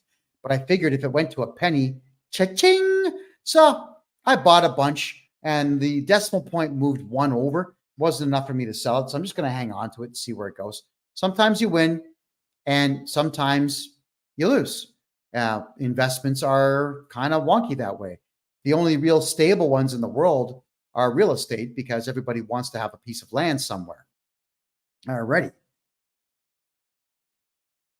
So I got a question here. How does the Canada Revenue Agency tax different sources of income? By issuing threat letters. Your sources of income could be the following: a job, a part-time job, a contractual employment position, commission sales, theft, dealing in drugs, like illegal activity. All these things could be income. Don't do illegal things. I'm just saying you can get your income anywhere. And if the CRA knows about it, they'll definitely want to tax it. There was a while back in the 80s, there was one, I can't remember his name, but there was a politician that went around interviewing prostitutes in Toronto and Montreal, trying to get them to pay income tax on their money. And he was trying to sell it to them, saying, think about all the benefits you would get. You would get a pension when you grow up. Thinking, pension? Oh my God, are you kidding me? No. Oh. So the CRA will look for any way at all to be able to tax what you have earned, but it's all done through threats. So the question is elongated here. Many of my friends are asking how the CRA treats different types of income, such as employment income, investment income, capital gains, and rental income. The truth is they categorize it, but it doesn't matter. To them, it's all the same. It's income. What they do is they add all these titles to it because they want you to think that you are somehow obligated to give it to them. So on the tax form, they've got all kinds of crazy things like other income. And that's where you would put down things like prostitution and gambling, if you were so inclined to do so. So that they want it from anywhere. They don't care where they get it from. They want you afraid of the process enough to snitch on yourself about every income source you have. That is what they want from all of you. All right. So let's think about protecting everything you've got. And let's think about having me do your taxes so that we don't have to stitch on yourself about every little thing, especially if it's not even income. I mean, in some cases, there's a lot of folks out there, you know, they get $10,000 given to them as a gift. And a bad accountant will say, oh, you got a gift, did you? All right. You got married and someone gave you a gift of 10 grand. Oh yeah, we're going to put that down because I don't want to lose my license. That's what they'll say. It's crazy. No, you don't want to declare gifts. Those are yours. You keep them. Speed Up says, what do you do with the letters? If you're referring to letters from the CRA, you definitely want to reply to everything. Whenever they send you a threat, you have to send your own threat back. I know exactly what threats to send, so you can hire me as your agent to deal with your tax issues for you. Rocket says her family just went through a death of the mother, but it's already in probate. Well, you can get something out of probate by simply telling the lawyer, dude, it's over. No more probate. We didn't hire you. We didn't ask for this to happen. Quite frankly, I don't know how you did it. Call the police. File a complaint saying this individual here is ripping us off. He's committing fraud over 5,000. Lawyers are grabbing all kinds of houses out there and sticking them in probate. But the message is for all you adults out there, find a way to get along. Arguing about who gets what is really stupid. Here's the deal. Do you really think that your life is going to be so much better if you get $8,000 more on your parents' house when mom and dad die? Honestly, because you did what? Because you're the one that fixed mom's garbage disposal, so you should get $8,000 more? Come on, man. Yeah, it's amazing how people just can't be happy. They cannot be happy. with what they get. Everybody wants more, more, more, more, more. And in a lot of cases, it's not even that they want it because they're greedy. They just don't want the sibling to get it. It's about, let's see if we can sabotage this whole thing so that he doesn't get it. It's ridiculous. Get along. All right. But you can get rid of probate lawyers, and you should. Oh, okay. So do I deal with the Quebec government in addition to the CRA? Very difficult. But what we will do is we move the ownership of your Quebec properties into provincial corporations elsewhere, like Ontario or Alberta. Once we do that, then the property, aside from property tax, is no longer subject to the same rules and laws. Quebec is a messed up place. It is as Hitleristic as you can get when it comes to the provincial sales taxes. I would never run a business in Quebec. I would never register any government documentation in Quebec because the province of Quebec, they just rip everybody off. Albeit Montreal and Quebec City used to be beautiful. They used to be party central within Canada. They used to be great places to go. That is no longer the case. And the Quebec government does not really do anything to bring more revenue into the province. They don't exploit their forests. They don't exploit the amount of sunlight that the province of Quebec gets. If like solar and wind would actually do well in Quebec, those technologies normally don't do much, but they would do well there. And the Quebec government doesn't do any of these things. You know, there's even what's that? It's where you put generators. They're long cables, and they ride up and down on the ocean waves. I forget what that technology is called, but the wave of the ocean generates power. And the St. Lawrence River, especially through Montreal, is very fast moving, and it's very rough. And it could also generate power by having those elongated cables with the generators on them. And the Quebec government's not doing that either. The Quebec government's not doing anything to make money except for stealing it from everybody who's there. I would get out of Quebec if you're in Quebec. Yeah, it's crazy. Just going to head back over to the Rumble Room. Okay, question. If you stop taxes coming off your paycheck, would you have to come up with an amount to pay at the end of the year? No. No, again, there's no law that says you have to give them money. Not a one. And if we do your taxes properly and we get you all the appropriate write-offs that you're allowed to have, vehicle, if you're using your home for business, we can write some of that off. If you're using your vehicle for business, we can write some of that off. It's all kinds of things that we can simply write off. Medical expenses, legal expenses, your accounting expenses. We can write all these things off. Let's get your income down as close to zero as possible. And then we just send in your tax returns, because what we do is legal. If all your write-offs are legal, then we submit them. And the CRA is going to be hard pressed to say no to them because they're going to be factual. That's how we do it. So even if you have a 9-to-5 job, should you still have an incorporated company set up? Yeah. Yeah, you should, because you can use that as a holding company and put all of your money into that corporation. And if you have a 9-to-5 job, you got to be talking to me about all the write-offs that you're allowed to have, which are many. You'd be amazed how many write-offs there are, even if you're on a T4 in Canada. I don't know if the same is true with the IRS in the United States, but there's a lot. You can actually ask your employer to stop taking taxes. Yeah, you can ask anybody anything. I mean, you could ask me to shave my head. I'll decline, but you can still ask. You could ask your boss to stop using the T4 for you. In some cases, you could say, hey, boss, do me a favor. Fire me. Discharge me from this job. Fire me and hire me on contract, because you've got a numbered corporation now and you just write invoices to your boss, and your boss is going to save tens of thousands of dollars every single year. You know, if you have a company and you're not willing to have robots doing all the job, you want to pay people to do the job, great. Be fair with them. and let them write everything off. Let them have numbered corporations. Put everyone on contract. Forget this T4 nonsense. There's no law. There's no law. There is no law that says an employer must use a T4. Employers choose to do that. Okay, everybody? They choose to do that. And whenever I ran companies in Canada, I always chose to never do that. There's no benefit to it in any way. There was going to be a lot of money I would have to spend in order to write those T4s for people, something I'm certainly not willing to do.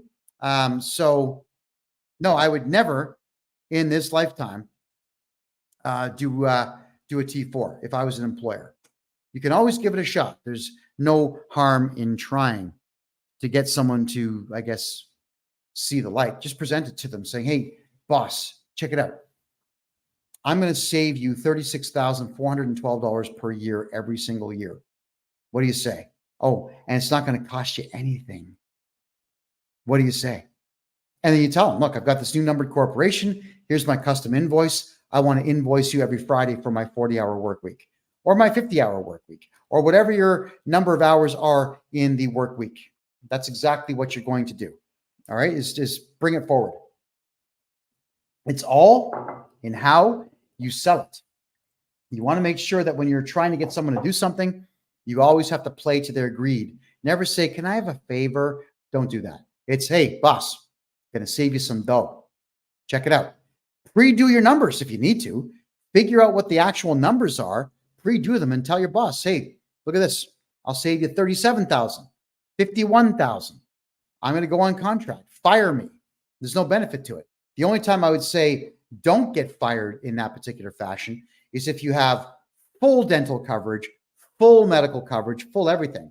In which case, get veneers done, get everything done you need to get done on your mouth and on your kids' mouths, your spouse's mouth, get all that stuff done, then ask. Take advantage of the company plan if it's there, because those things are used as a I guess a way to get in better talent. And it works. It absolutely works.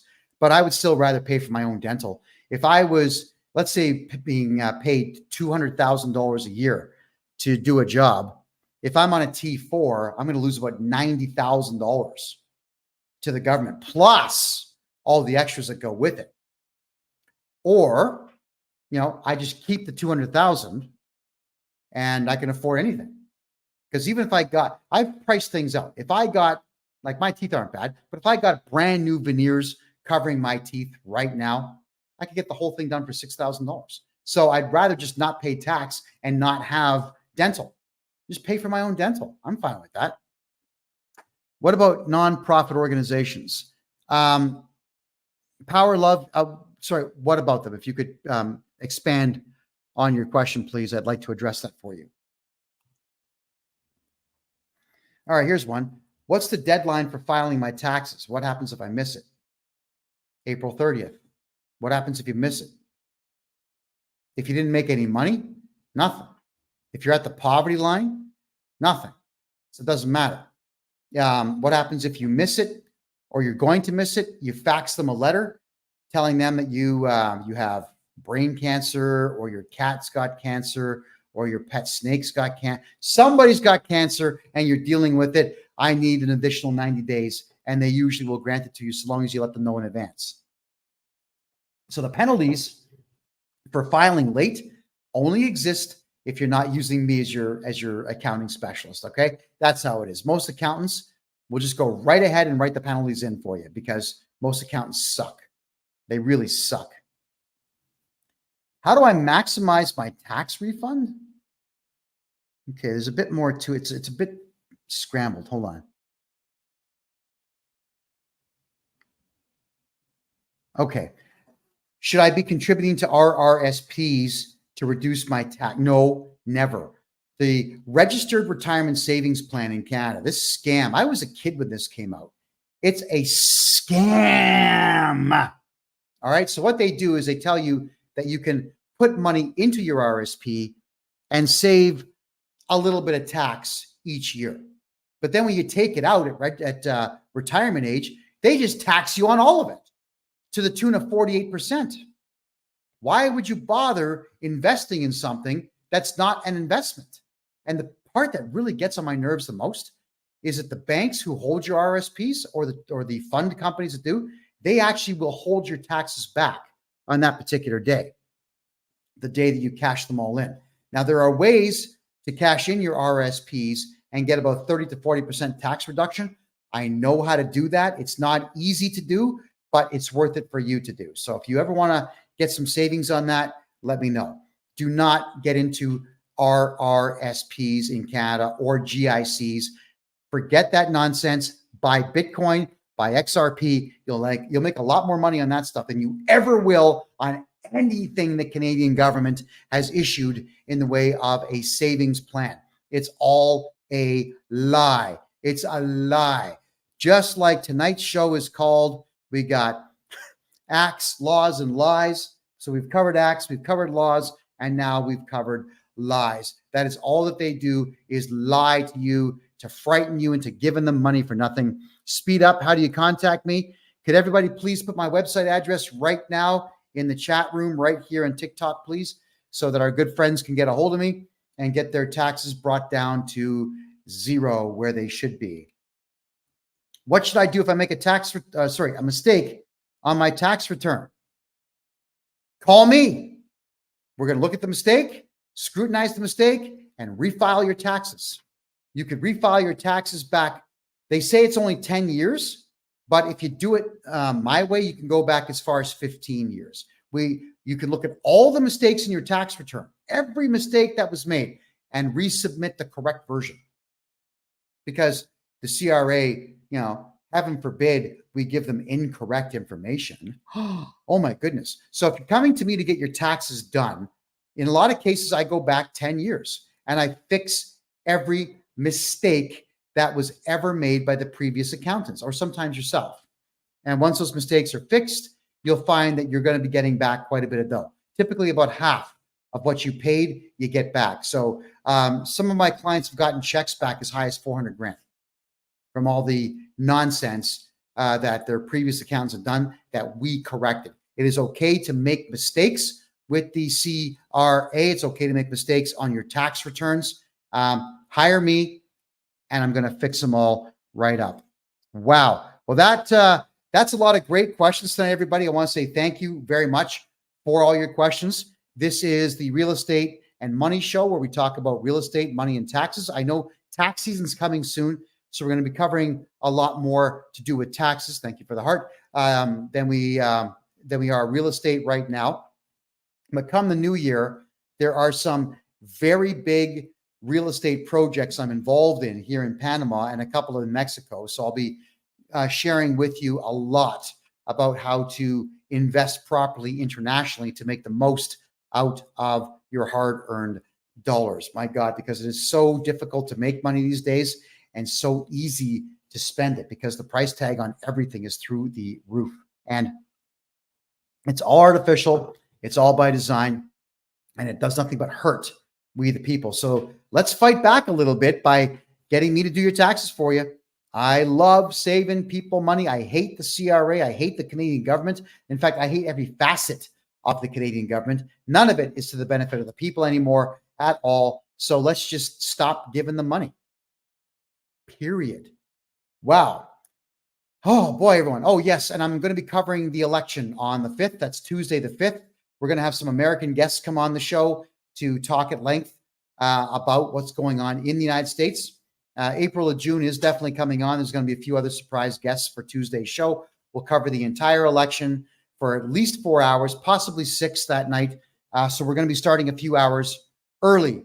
And that's going to be on Tuesday. That's Tuesday, the 5th of November. Let's see what happens with that election. My name is Kevin J Johnston. This is the Real Estate and Money Show, which is every Thursday at 9 p.m. Eastern Time, right here on freedomreport.ca. To get a hold of me to get your taxes done, right there. It's KevinJJohnston.com. We'll see you next week, and good night.